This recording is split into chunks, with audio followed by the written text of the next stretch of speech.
ক্যানিংয়ে গোলাবাড়িতে গভীর রাতে হামলা। গভীর রাতে ক্যানিংয়ে দুষ্কৃতীদের হামলা এবং বিজেপি কর্মীদের বাড়িতে হামলার অভিযোগ উঠেছে। এ বিষয়ে জানবো, আপনাদেরকে বিস্তারিত জানাবো। এই মুহূর্তে আমাদের সঙ্গে টেলিফোন লাইনে যুক্ত হয়েছে আমাদের প্রতিনিধি গোপাল। গোপাল, দক্ষিণ চব্বিশ পরগনার ক্যানিংয়ে দুষ্কৃতীদের তাণ্ডব, ঠিক কি ঘটেছে ঘটনা?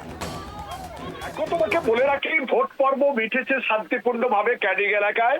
আগামীকালই আছে ভোটের গণনা। কে জিতবে কে হারবে সেটা এখনো পর্যন্ত ব্যালট বক্সে বন্দী রয়েছে, ইভিএম বক্সে। তার মধ্যে শাসক দলের উপরে মারাত্মক অভিযোগ তুলল। বিজেপি কর্মীর বাড়িতে গোলাবাড়ি এলাকায় রাতের অন্ধকারে গিয়ে ঘর ভাঙচুর, মারধর, গুলি চালানোর অভিযোগ উঠেছে। একদম তৃণমূলের দুষ্কৃতীরা, অর্থাৎ বিশ্বজিৎ ওখানকার বুথের যিনি সভাপতি রয়েছেন তার দিকে আঙুল রয়েছে। বিশাল নারী বাহিনী নিয়ে গিয়ে রাতের অন্ধকারে তিনি বিজেপি কর্মীর বাড়িতে আক্রমণ চালায়, ঘর বাড়ি ভাঙচুর করে বলে অভিযোগ। কিন্তু ইতিমধ্যে ঘটনাস্থলে পুলিশ আসে। পুলিশ আসার পর এখনো পর্যন্ত আটক কিংবা গ্রেপ্তার করা হয়নি। তবে তৃণমূলের কাছে আমরা জানতে চেয়েছিলাম, তৃণমূলের পক্ষ থেকে কোনো রকম কথা বলতে রাজি হয়নি।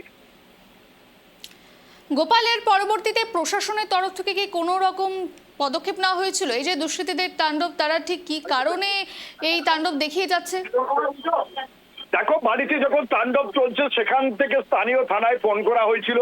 কয়েকটি কনস্টেবল সেখানে চলে আসে, পদমর্যাদার কোনো পুলিশ আধিকারিক আসেন বলে একটা অভিযোগ ওঠে। তবে পরবর্তীকালে কিন্তু সেখানে কেন্দ্র বাহিনী এবং বিশাল পুলিশ বাহিনী ঘটনাস্থলে আসে। আসার পরে যাদেরকে মারধর করা হয়েছিল তাদেরকে স্থানীয় হসপিটালে নিয়ে যায় পুলিশের পক্ষ থেকে। সেখানে চিকিৎসার পর তাদের ছেড়ে দেওয়া হয়। তবে সারা রাত্রি ধরে তাদের নিরাপত্তার ব্যবস্থা করে। এখনো পুলিশ পিকেট রয়েছে।